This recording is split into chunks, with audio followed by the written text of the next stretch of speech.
Maggi ma'am. आइए। Good morning ma'am. Good morning sir. बैठिए। Thank you ma'am. Abhilasha, yes sir. Abhilasha बेटा कहाँ से हैं आप? सर भरतपुर जिले से। भरतपुर में कहाँ से हैं? नगर तहसील गांव बरखेड़ा फौजदार। बरखेड़ा। जी सर। अच्छा, 10th कहाँ से की होता है? सर जवाहर नवोदय विद्यालय भरतपुर से। प्रॉपर भरतपुर में है ये? जी सर। ठीक है। उसके बाद 12th कहाँ से की? जवाहर नवोदय विद्यालय जयपुर से। जयपुर में आपने? जी सर। उसके बाद आपने ग्रेजुएशन कहाँ से की? महारानी कॉलेज जयपुर। क्या स्ट्रीम्स थे? सर मेरे पास बीकॉम ऑनर्स थी। BCom honours. Graduation BCom honours. क्या क्या सब्जेक्ट थे? सर मेरे पास अकाउंटेंसी एंड बिजनेस स्टैटिक्स था। Business statics.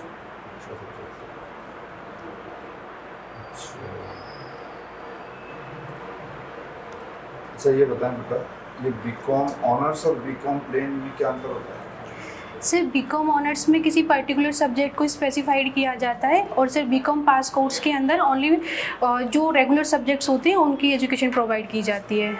जैसे कि सर मैंने अकाउंटेंसी और बिजनेस स्टैटिक्स किया तो उसमें मुझे अकाउंटेंसी और स्टैटिक्स के बारे में प्रॉपर स्पेसिफाइड किया गया। अच्छा, जनरल के अलावा बीकॉम ऑनर्स में स्पेशल पेपर कितने होते हैं ऑनर्स में? सर इसमें 6 सब्जेक्ट्स के 6 पेपर्स होते हैं सर। फर्स्ट ईयर का जो पहला पेपर उसका नाम बता सकते हैं? सर मेरा फर्स्ट पेपर था जनरल हिंदी। जी सर। पहले हिंदी होता है? Yes sir. और कॉमर्स में कौन सा पहला होता है? सर मेरा I am not properly sure but I think commercial law मेरा फर्स्ट पेपर था। First paper. जी सर। अच्छा, कॉमर्स से हैं आप, तो अब आप जाना चाहते हैं पुलिस में? जी सर। तो इसका कैसा यूज़ होगा पुलिस में कॉमर्स का? सर हर सब्जेक्ट का एक पर्टिकुलर यूज़ होता है। ये मैटर नहीं करता कि आप एक फिक्स स्ट्रीम से ही अपनी ग्रेजुएशन कंप्लीट करें। जैसे कि सर हमको कॉमर्स में how to organise a business, how to organise a our proper जो हमारे पास संसाधन होते हैं उनके हमें सिखाया जाता है। तो उस तरह से मैं अपनी जो पुलिस फोर्स होगी जो मेरे अंडर में वर्क करेंगे मैं उनकी ऑर्गेनाइजेशन प्रॉपरली कंट्रीब्यूट कर सकूँगी। Very good. और क्या यूज़ करेंगे? जैसे आपको बना ही दें हम सब इंस्पेक्टर। जी सर। तो वो SHO होता है इलाके का। जी सर। तो कॉमर्स का स्टूडेंट है, जी सर। फिर आप वहाँ क्या कॉमर्शियल ऑर्गेनाइजेशन से किस तरह डील कर पाएंगे? सर प्रॉपरली हम किसी भी फैक्ट की जो काउंटिंग प्रोबेबिलिटी होती है हम उसमें ज़्यादा बेटर होते हैं अकॉर्डिंग टू जो हमारी सब्जेक्ट्स हैं उसमें। लेकिन सर हम जितना अदर स्ट्रीम्स के बच्चे प्रॉपर जो जीके की नॉलेज रखते हैं उसमें हम थोड़े से वीक हो जाते हैं। बाकी ऑर्गेनाइजेशन और enhance of the work place और enhance of the mobility of the my मतलब कॉलीग्स वगैरह तो सर मैं उनके साथ अच्छे से ऑर्गेनाइज करने में बेटर रहूँगा। तो ये जवाहर नवोदय विद्यालय में आप पढ़ी हैं, तो ये बता सकते हैं कि जवाहर नवोदय विद्यालय की स्थापना क्यों करनी पड़ी? सर ये 1986 की बात है जब हमारी द्वितीय शिक्षा नीति आई थी। उस टाइम पे जो हमारे PM थे राजीव गांधी जी, उन्होंने एक तरह से गति निर्धारक विद्यालयों के निर्माण की मांग रखी जिसमें उनका तात्पर्य ये था कि जो ग्रामीण क्षेत्रों में या शहरी क्षेत्रों में जो स्टूडेंट हैं जो प्रतिभाशाली हैं मगर उनके पास एडुकेट साधन नहीं है तो वो अपनी प्रतिभाओं को निखार नहीं सकते। तो सर इनकी स्थापना की गई और सर इसका जो दूसरा पहलू था वो ये था कि समानता, उत्कृष्टता और सामाजिक न्याय को लेते हुए सबको सामान्य प्रक्रिया प्रोवाइड की जाए सर। बहुत अच्छे। तो आप महारानी कॉलेज जयपुर से पढ़े हैं? जी सर। ये किस महारानी के नाम पे है कॉलेज? ये महारानी गायत्री देवी जी के नाम पे है। कौन सी है?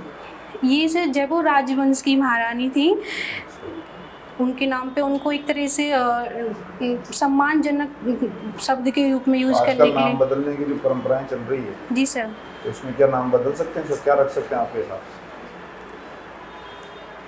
महारानी कॉलेज का सर?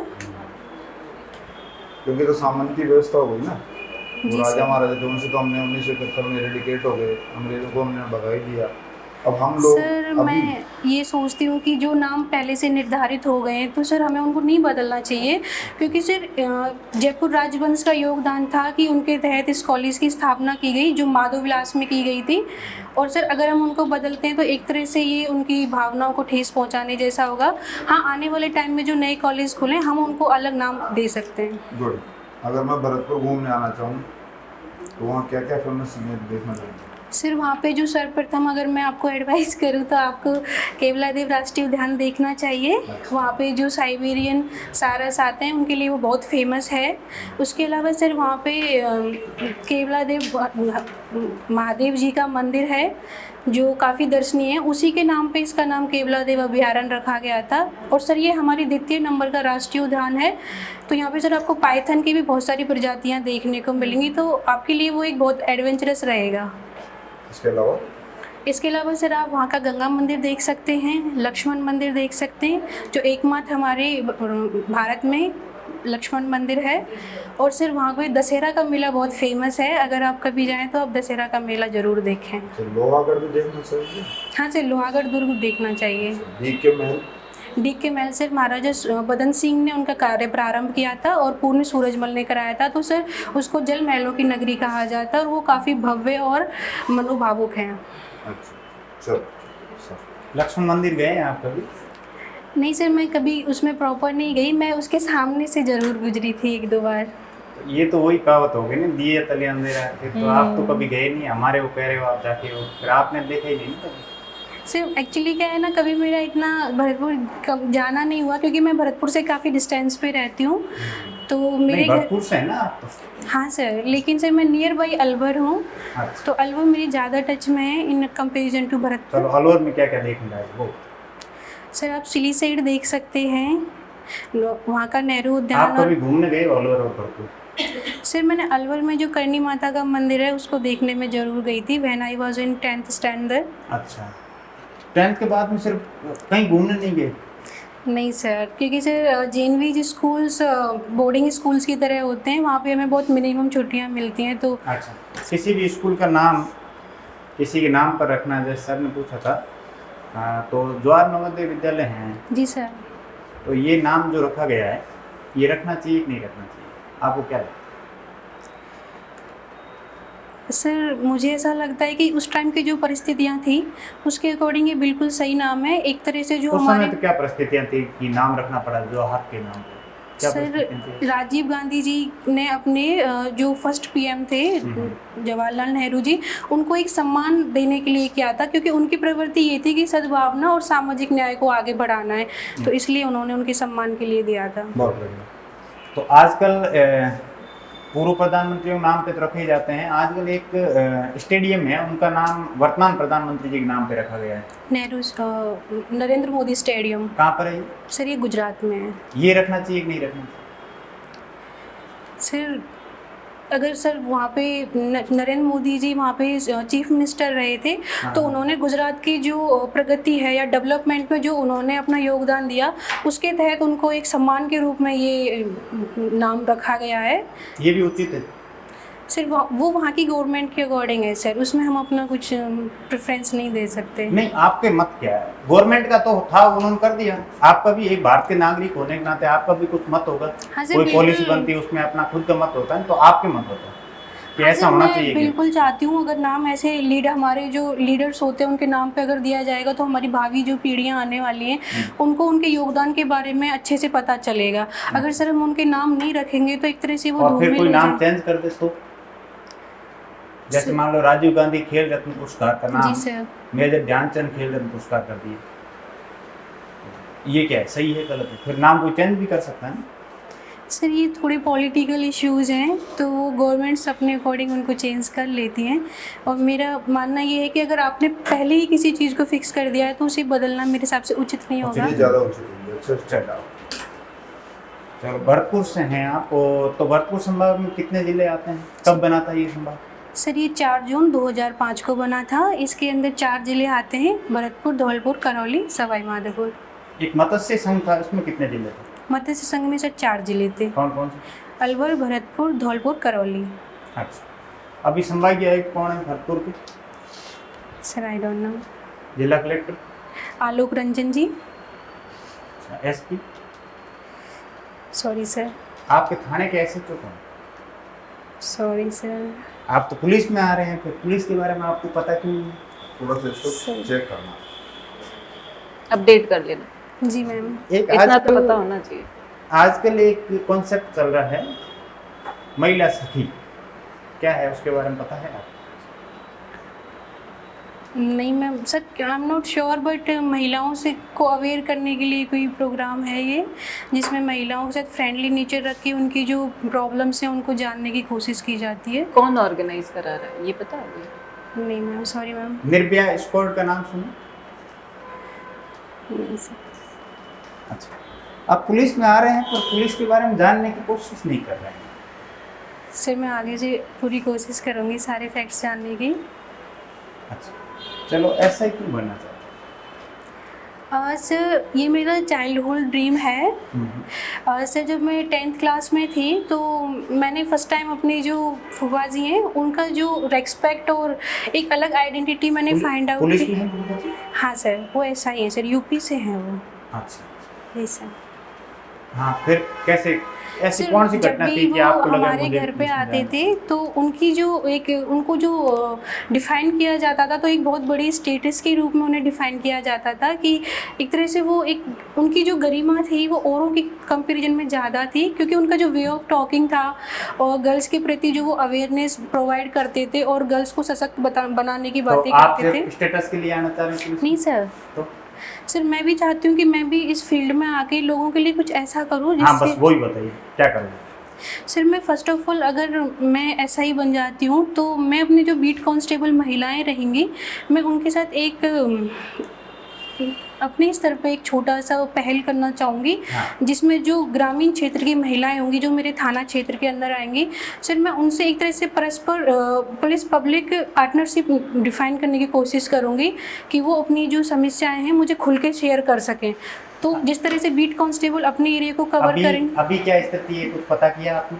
हो सकता है कि ये तो आप जाओ उससे पहले ही ये पुलिस पब्लिक पार्टनरशिप के बहुत सारे प्रोग्राम चल रहे हैं, अभी क्या हाँ स्थिति है?